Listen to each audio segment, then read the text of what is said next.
Get out! Revenge Files with Nora. File 3, Rachel. My boss screamed at me in front of 47 people, called me incompetent, said I was dragging down the entire department. What he didn't know, my phone was recording every word, every hateful tone. That recording cost him his job, his reputation, and his corner office. It also cost Cascade Financial Group, which he managed, their 3 biggest clients. Here's what happened. Garrett Sinclair was the kind of boss who managed through fear, loud voice, quick temper. The type who'd throw a stapler at the wall during budget meetings and call it passion. These kinds of scenes and atmosphere had somehow become part of the company's daily routine and were normalized. I'd worked at Cascade Financial Group for 6 years, senior account director. I managed a portfolio worth $107 million across 12 institutional clients. My retention rate was 94%. My client satisfaction scores were the highest in the division. None of that mattered to Garrett. What mattered to Garrett was having complete control, visibility, ensuring everyone knew he was in charge, and he did everything to achieve that. He was my boss for 11 months. For 11 months, he kept interrupting me during morning meetings. For 11 months, he took credit for my successful customer wins during leadership meetings and claimed them as his own. For 11 months, I watched him CC the entire management team on emails criticizing my team's response times, but conveniently forgot to mention that he had approved staff reductions. This situation became unbearable for me and, frankly, for all employees. I documented everything, but I kept my head down. I figured if I just delivered results, the politics would sort themselves out. I was wrong. The incident happened on a Thursday, October 17th, 2:34 p.m. Quarterly business review, the big conference room on the 42nd floor. Every account director, every manager, every analyst in the institutional advisory division, 47 people total, I counted. I was presenting our Q3 results. Harman Industries had just renewed their contract. Westbrook Capital had increased their allocation by 15%. Meridian Holdings had referred us to 2 new institutional investors. Good news. Great news, actually. Garrett let me get through the first 3 slides. Then he stood up, not from his seat at the head of the table. He actually walked to where I was standing, positioned himself between me and the screen. Let me stop you right there, Rachel. His voice was already loud, not shouting, not yet, but loud enough that the room went silent. These numbers don't tell the full story, do they? I didn't understand the question. The numbers were the story: revenue up, retention up, client satisfaction up. I'm not sure what you mean. Garrett, I mean, you've been hiding behind these accounts for 6 years, coasting, letting your team do the actual work while you take the client dinners and the conference trips. The accusation was so absurd I almost laughed. My team, I had 2 junior analysts, both of whom I'd trained myself, both of whom I covered for when Garrett's budget cuts meant we were understaffed for 3 months. That's not accurate, I said. Calm, professional. I can walk you through the client engagement logs if you'd like to see. I don't want to see your logs, Rachel. I want to see results that aren't inflated by accounts you inherited from your predecessor. Inherited. The word hit different. I'd inherited exactly 1 account 6 years ago, Harman Industries. The other 11 I'd developed myself, built from cold calls and referrals and years of relationship management. Garrett, with respect, I've developed 11 of these 12 accounts from. Don't cut me off. He spoke so loudly that Sarah Brennan, sitting in the front row, jumped in surprise. If you want to talk about growth, let's talk about it. Let's talk about the 3 proposals you missed last quarter. Let's talk about the project portfolio that's been stalled for 6 months. Let's talk about why you're riding on other people's coattails while every other account director in this room is bringing in new business. Every word was wrong. Every accusation was false. I'd lost 1 RFP last quarter, not 3. The pipeline wasn't stagnant. I had 4 proposals pending, and the relationships I was coasting on, I'd built them myself, 1 client dinner at a time, while Garrett was still at his previous company running a team a quarter the size of mine. But I didn't say any of that, because the room had changed. The energy had shifted. This wasn't a business review anymore. This was a public execution. And I realized he'd planned this, the positioning, the interruption, the accusations he knew I couldn't rebut without looking defensive. This was deliberate.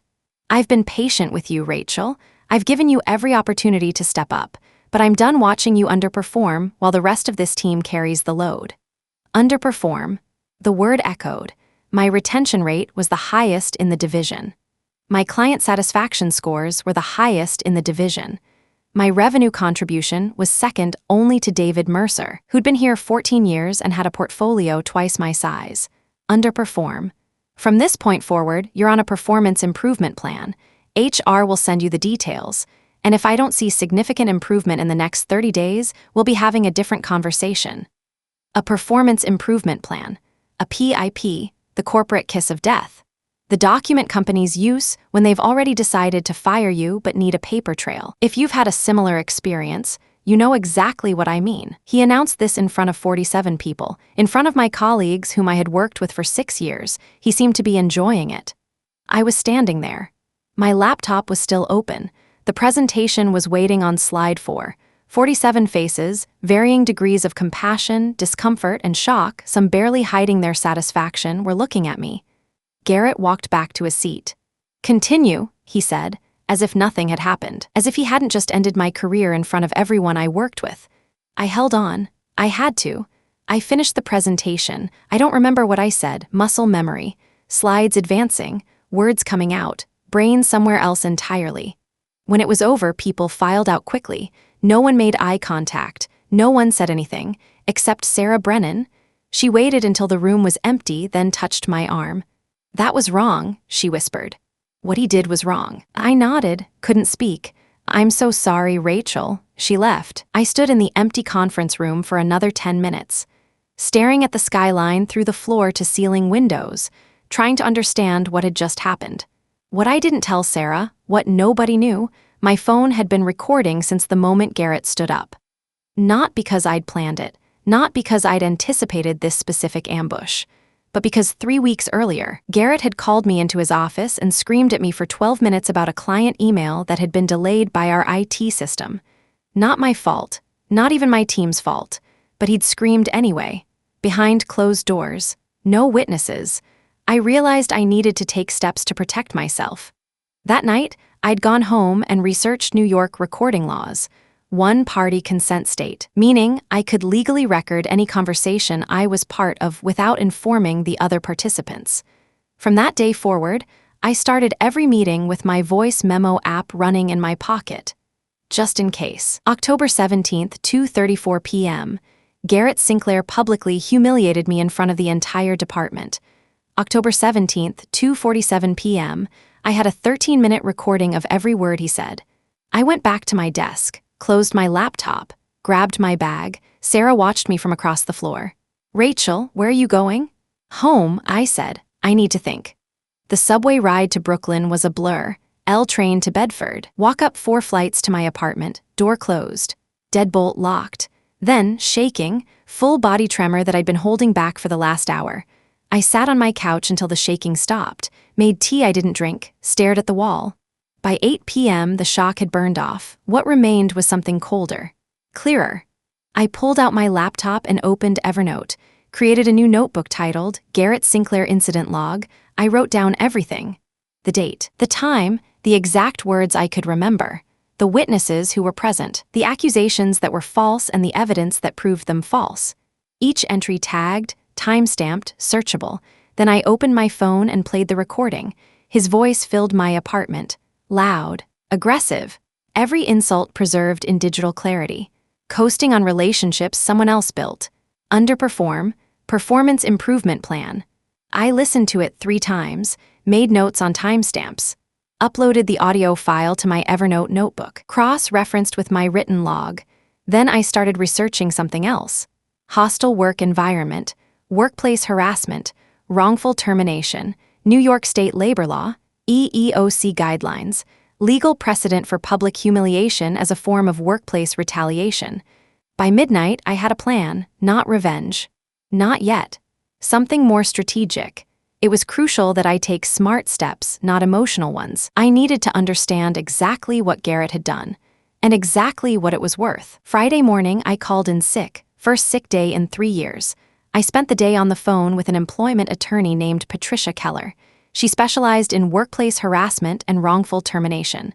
I played her the recording. There was a long pause when it finished. "Where did this happen?" she asked. "Conference room, quarterly business review, 47 witnesses." "And the performance improvement plan, was there any prior documentation of performance issues?" "None. My reviews have been exemplary for 6 years. I have copies of all of them." Another pause. "Miss Donovan, what Garrett Sinclair did on that recording could constitute public humiliation, creating a hostile work environment, and potentially defamation if his statements about your performance were knowingly false.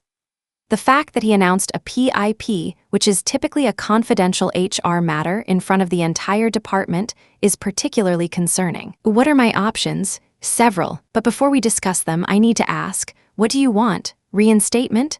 Settlement? Something else?" "I'd thought about this all night.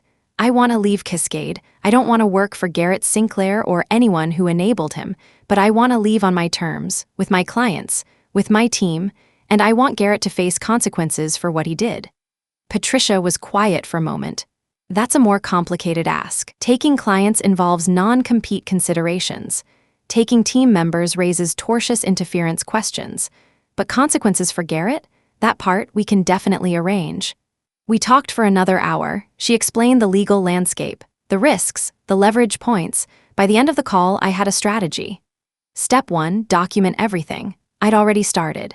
Step 2, file a formal complaint with HR, create a paper trail. Step 3, if HR failed to act, which Patricia predicted they would, given that Garrett was a managing director, escalate to external channels.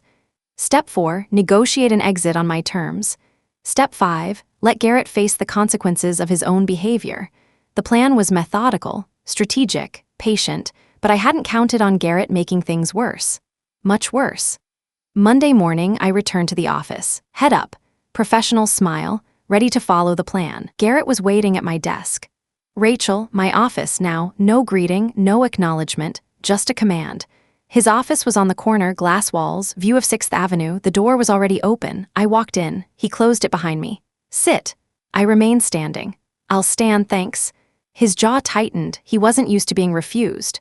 "Fine, I'll make this quick. HR is finalizing your PIP documentation.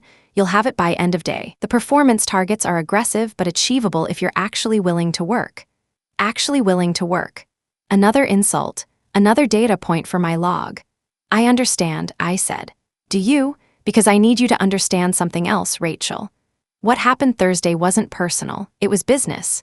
You've been under-delivering for months, and the team needed to see that accountability applies to everyone, even senior people, even people who have been here a long time." He was rewriting history, in real time, turning his public humiliation into a leadership lesson. "I hear you, Garrett. Good, because if I sense any attitude, any resistance, any attempt to go around me to leadership or HR, this situation is going to get much worse for you. I've built relationships at this company that you can't imagine. I can make your exit very clean or very messy. Your choice." There it was. The threat. I filed it away. Added it to the log. "Is there anything else?" I asked. He stared at me, looking for fear, probably. Looking for the broken woman who'd stood frozen in the conference room 4 days ago. He didn't find her. "That's all, get back to work." I returned to my desk. I wondered how many people he had done this to before.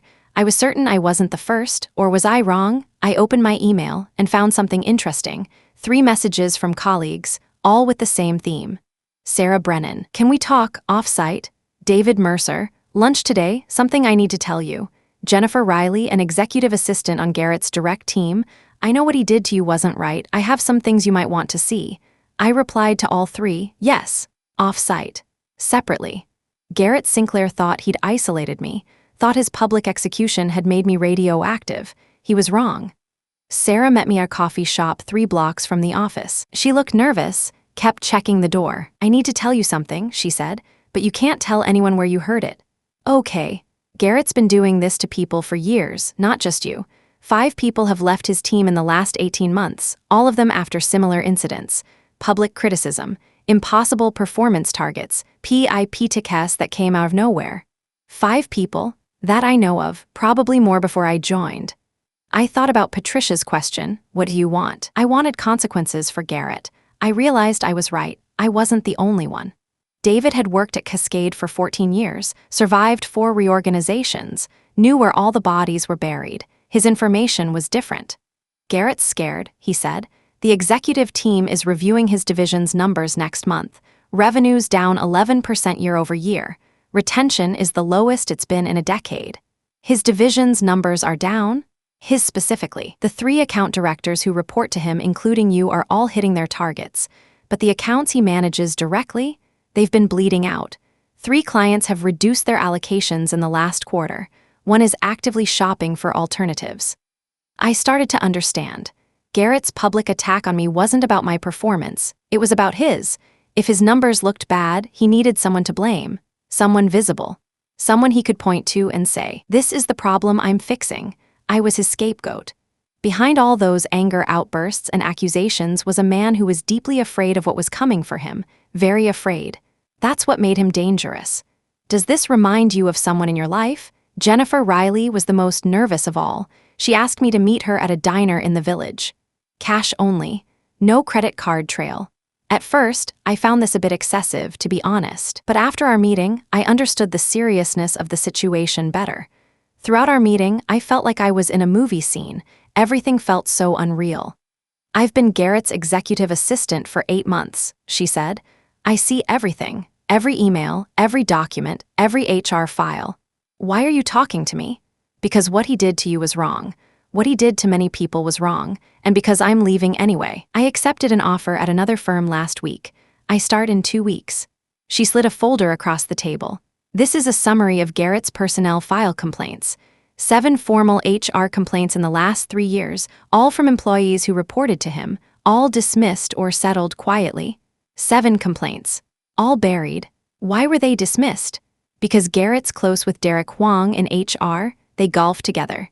Derek makes problems go away." The complicity ran deep. "There's something else," Jennifer said. "Garrett keeps a document on his personal drive. He calls it his insurance file. It's got emails, text messages, anything he thinks he might need to use against employees if they ever cause trouble. An opposition research file on his own employees? I've never seen the contents, but I know it exists, and I know your name was added to it after Thursday." I walked back to Brooklyn that night. 3 miles, I needed to think. Garrett Sinclair had been doing this for years. 7 complaints, 5 departures, an insurance file of employee dirt, an HR director who covered for him. The system was designed to protect him, to silence people like me. My original plan had been surgical. File a complaint, negotiate an exit, let Garrett face consequences. But now I understood individual consequences weren't enough. The system itself was broken, and I was going to fight that system by breaking it wider. Tuesday morning, 5 days since the humiliation, I'd spent the weekend building something Garrett Sinclair couldn't anticipate, a coalition. Sarah Brennan had connected me with 2 former employees who'd left after similar incidents. Both had documented their experiences. Both had recordings. Both had been too afraid to come forward alone. Now there were 3 of us, 3 voices, 3 recordings. 3 witnesses to a pattern of behavior that stretched back years. Patricia Keller called it a textbook hostile work environment case.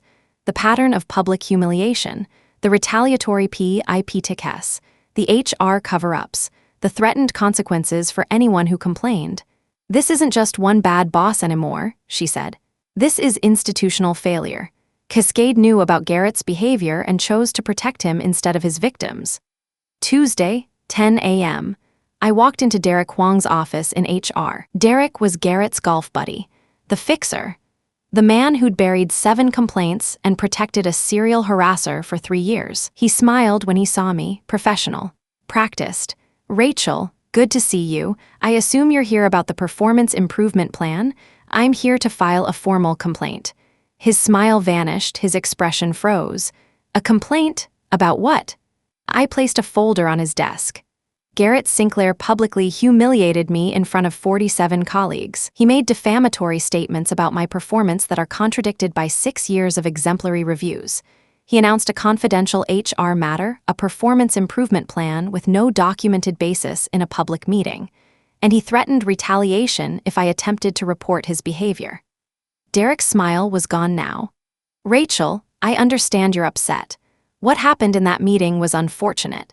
But I'm sure there are 2 sides to. There's a recording." Silence. "I'm sorry." New York is a one-party consent state. I recorded the entire meeting. Every word Garrett said, every accusation, every threat. Derek's face went pale. I'm also aware of 7 prior HR complaints against Garrett Sinclair, all dismissed, all buried. I'm aware of his personal insurance file containing information he uses to intimidate employees. And I'm aware that you've been personally involved in protecting him from consequences for years. I let that sink in. I'm not asking you to investigate. I know how that investigation would end. I'm filing this complaint to create a paper trail. Because when I take this to the EEOC and when my attorney files a formal lawsuit, I want it documented that Cascade had an opportunity to act and chose not to. Derek's hands were shaking. Rachel, let's not be hasty. I'm sure we can find a resolution that works for everyone. I'm sure we can. But that resolution won't involve me staying silent while Garrett Sinclair continues to intimidate employees. I stood up. You have 24 hours to respond to my complaint. After that, this becomes a matter for outside counsel. I walked out, didn't look back. The phone calls started that afternoon. First, Derek Huang, voice message, asking me to reconsider, offering a mediated conversation with Garrett. What would you do if you were in the same situation? Second, Garrett Sinclair himself, text message, we need to talk, privately. Third, a number I didn't recognize. When I answered, it was the chief legal officer for Cascade Financial Group. Miss Donovan, this is Margaret Reeves. I think it's time we had a conversation. I'd expected this. Patricia had predicted it. Miss Reeves, I'm happy to speak with you, but I'd like my attorney present. Of course. Can you and your counsel meet us tomorrow morning? I think we have some things to discuss. The meeting happened Wednesday, 9 a.m., Cascade's executive conference room, 38th floor. On their side, Margaret Reeves, chief legal officer, Derek Huang looking like he hadn't slept, and a man I didn't recognize who turned out to be an outside counsel from a top-tier law firm. On my side, Patricia Keller and me. Margaret opened. Miss Donovan, we've reviewed your complaint. We've listened to the recording, and I want to assure you that Cascade takes these matters very seriously. I laughed inside. With respect, Patricia said, Cascade has had 3 years and 7 complaints to take these matters seriously. Your track record suggests otherwise. Margaret's face tightened. We're prepared to discuss a resolution that addresses your concerns. What kind of resolution? A separation agreement, generous severance, a clean reference, and a commitment to conduct an internal review of the management practices in Garrett Sinclair's division. A buyout. They wanted to buy my silence. And Garrett? I asked. What happens to him? That's an internal personnel matter. That was the system solution. Separate the victims from each other, distract them with personal interests, and continue the same cycle. Meaning nothing happens. Silence. Miss Reeves, I didn't come here for severance. I came here because Garrett Sinclair has been harassing employees for years, and your company has been covering for him. I have recordings. I have documentation.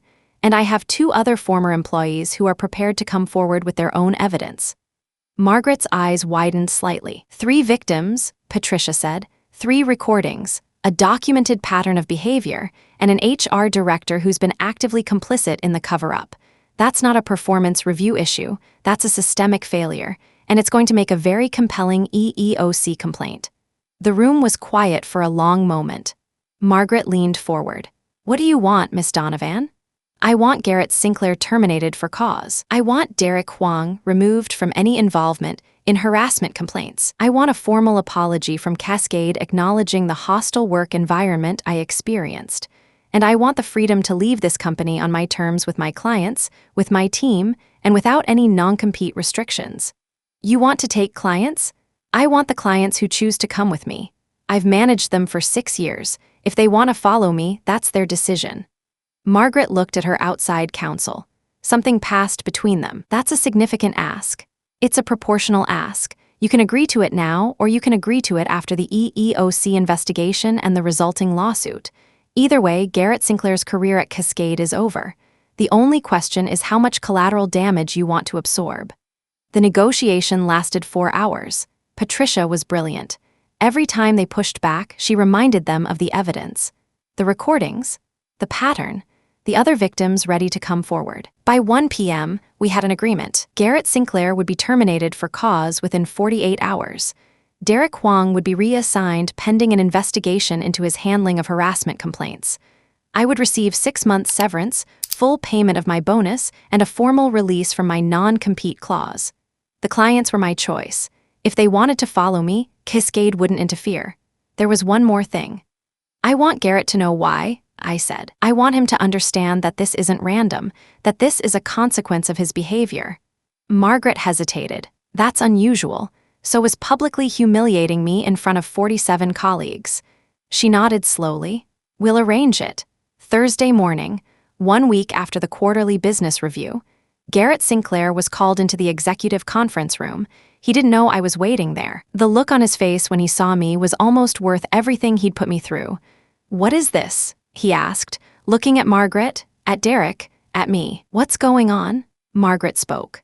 Garrett, based on our investigation into Miss Donovan's complaint and the corroborating evidence from multiple sources, we've determined that your behavior violated Cascade's code of conduct and created a hostile work environment.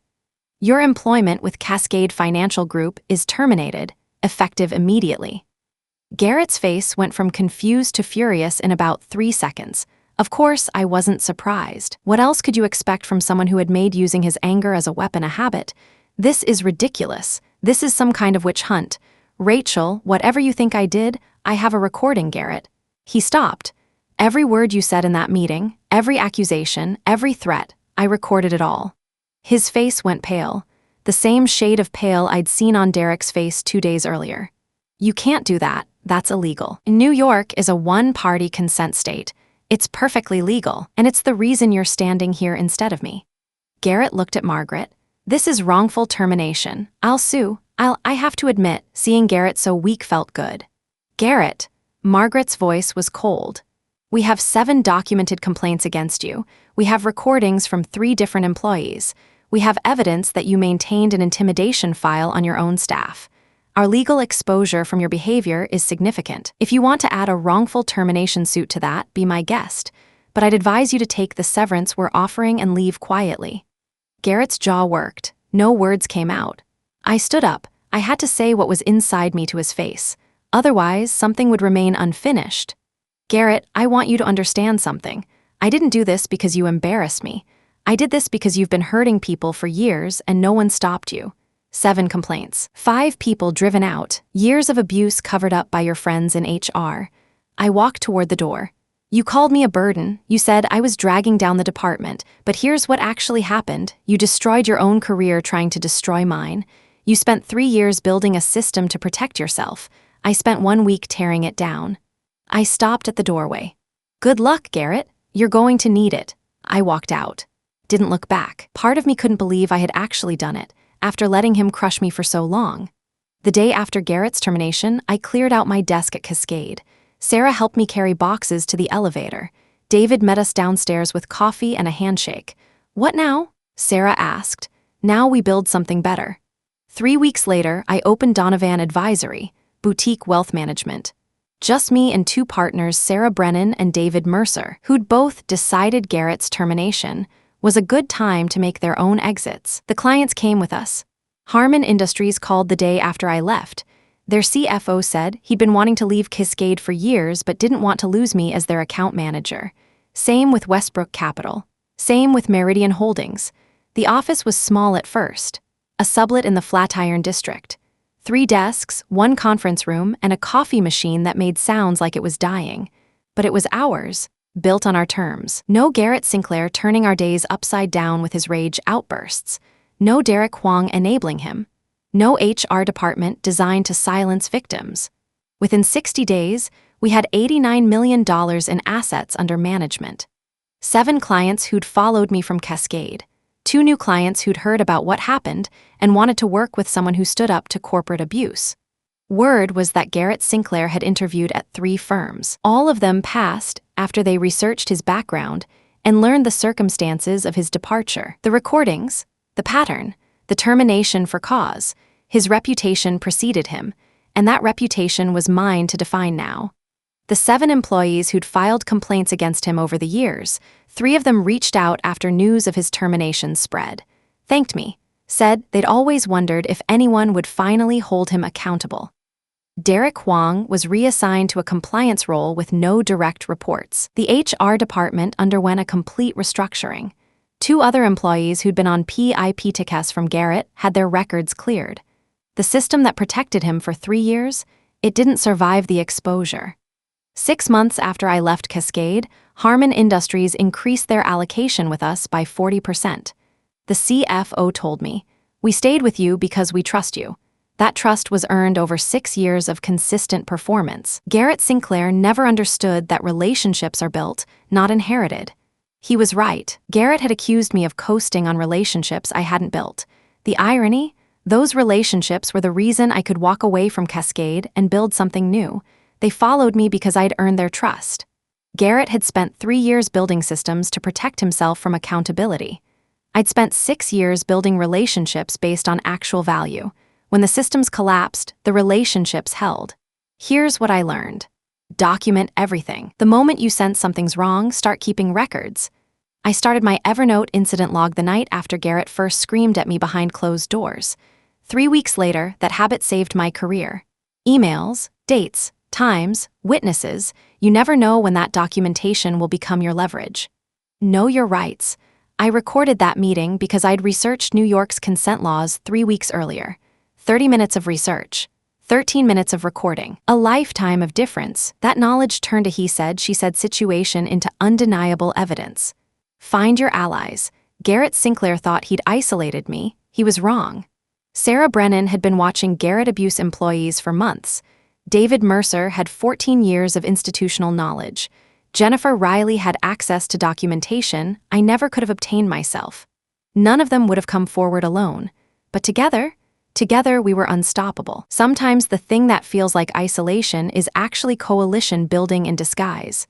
Never underestimate the power of coalition. 1 complaint is easy to dismiss. 3 complaints with recordings and documentation, that's a pattern. That's exposure. That's leverage. And finally, standing up for yourself isn't revenge. It's accountability, the responsibility to protect yourself and others. Last month, I got an email from a woman named Christina. She'd worked for Garrett Sinclair 5 years ago, one of the original 7 complainants. She'd left the industry entirely after her complaint was buried. "I just wanted to thank you," she wrote, "for finishing what I couldn't." That email meant more than any client win, more than any revenue milestone. My name is Rachel Donovan. I'm the founder of Donovan Advisory. I build wealth management relationships based on trust, transparency, and respect. Everything Garrett Sinclair never understood. And when he tried to end my career with a public humiliation, I ended his with a 13-minute recording. Standing up for yourself isn't petty. It isn't vindictive. It's necessary. Because the people who abuse their power, they count on your silence. They count on you being too scared, too professional, too worried about your career to fight back. Make them recalculate, because your silence is the only thing protecting them. And your voice is the thing that ends their career. Do you agree? Share your thoughts in the comments. The full Orange File playlist's waiting, or discover other color files for more office revenge. See you in the next file.